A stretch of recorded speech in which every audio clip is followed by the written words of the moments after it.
So welcome to solving systems of linear equations with rational coefficients. And this first screen is going to look insanely confusing, which is never ever my intent. But I just want to talk you through the different ways that we can do this. But remember that when it comes to solving with rational coefficients, you don't have to use substitution or elimination. Nobody ever graphs these, of course. You can pick your own method. So bear with me here just while I talk you kind of through the first one.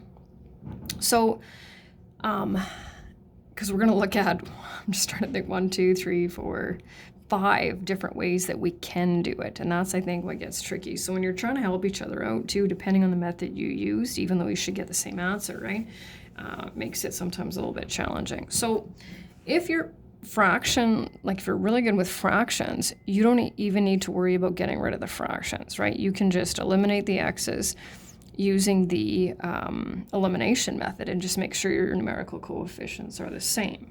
So in order to do that, we would have to multiply the first equation by a quarter and the second equation by 2/3.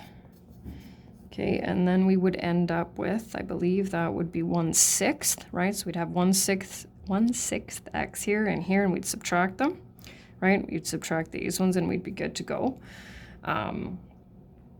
So I will go E1 minus E2 here. Okay, if you were going to eliminate the y's, just going to kind of tuck that over there so you can still see the y's, right? We'd have to multiply the first equation by a quarter, right? And then, because we've got a negative and a positive, then we would add them. Now, most students would rather not deal with that. They'd rather get rid of the fractions. So that's what this whole column is for here. So we'll look at how to eliminate fractions, and then from there, how do we eliminate the x's, the y's, or do we use substitution? So let's go back over here, right? In order, and this goes back to grade 9, in order to eliminate the fractions, we need to multiply by the lowest common denominator, right? Which is over here. So I will do that here, and then we'll look at this new system here. So once we do that, you can tell that we're just looking at a system that we're familiar with, right? So this could have been a system I could have given you in any of the other previous lessons. So to eliminate the fractions, we multiplied the first equation by 6 and the second one by 8. So now from here, right, what would we do to eliminate the x's? Well, we would multiply the second equation by 2, and then we would subtract them. Okay. To eliminate the y's, we'd multiply the second equation by 3 and add them. And if we were going to substitute, this is the only one that has a numerical coefficient of -1, we would isolate y in equation 2. So then your job after eliminating the fractions would be to say, okay, which one of these do you want to use? And that's entirely up to you. So 2 examples, one with fractions, one with decimals. And again, it'll just say solve. So you're still expected to put your answers in solution set form, but how you want to do that is entirely up to you. So first thing we'll do is we'll get rid of the fractions, and I'm just doing this because it's the most common method. So we have 3x plus 4y equals 6, and then a lowest common denominator of 12. 3x minus 4y equals 30. So from here, we can eliminate right away, right?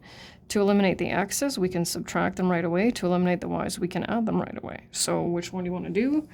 Let's eliminate the y's because most students prefer to add.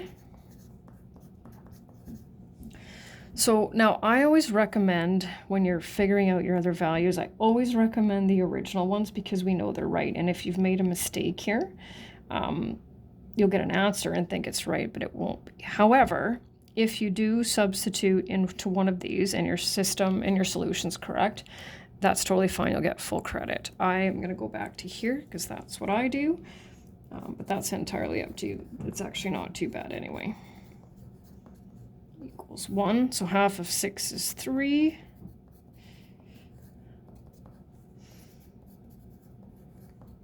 -2. I'll multiply both sides by 3. except I didn't actually write the -2, even though I said it. I was going to say that looks funny. And y is -3, so I'm ready for my solution set. So depending on how good you are with fractions, right, take half of 6. That's not too bad, right, which is 3, plus 2/3 times -3 is -2. And then we get the 1, and you could do it the same, right, with that one. So this one, and this is where, like, you can see tons of options, right? So you can get rid of the decimals, but your calculators can handle decimals, so normally I don't recommend that, right? If you wanted to get rid of the decimals, you can multiply everything by 10 when there's 1 decimal place and 100 if there's 2. You can multiply the second equation by 0.8 and subtract the x's, or eliminate the x's, I mean. Excuse me. You can multiply the first equation by 1.2 and then subtract the equations to eliminate y's. You could use the substitution method and isolate y in this one or the x in this one, right? So that's kind of what I mean by you have lots of flexibility.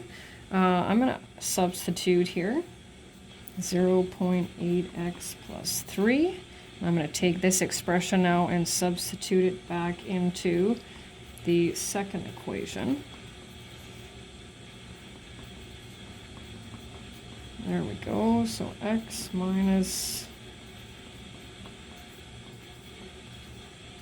-4. So don't forget that's a 1. So 0.04x equals -7.6. And it's interesting because normally by this point students have, they get here and they think they've totally screwed it up. Now, I would never ask you to graph that because you can imagine where that is, right, as your x coordinate. But there are no restrictions to our values, right? I mean, as long as we get real numbers, which we will, but we're good, right? And you'll see solutions in pre-calc 20 that are radicals, which we know are rational numbers, but they're, again, totally legal. So going back to times plus y equals 3, -152. So I like this one because it really helps students in there, well, I totally did something wrong. And then I go, well, what makes you think you did something wrong? Well, my numbers are too big. So,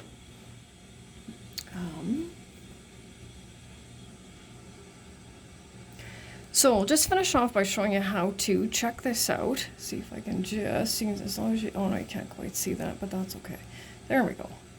So we've got our x value of -190, so 0.8 times -190 plus 155. There it is, right? There's that 3. And then we'll do it again. So we have -190 plus 1.2 times 155. That is not it. What is it?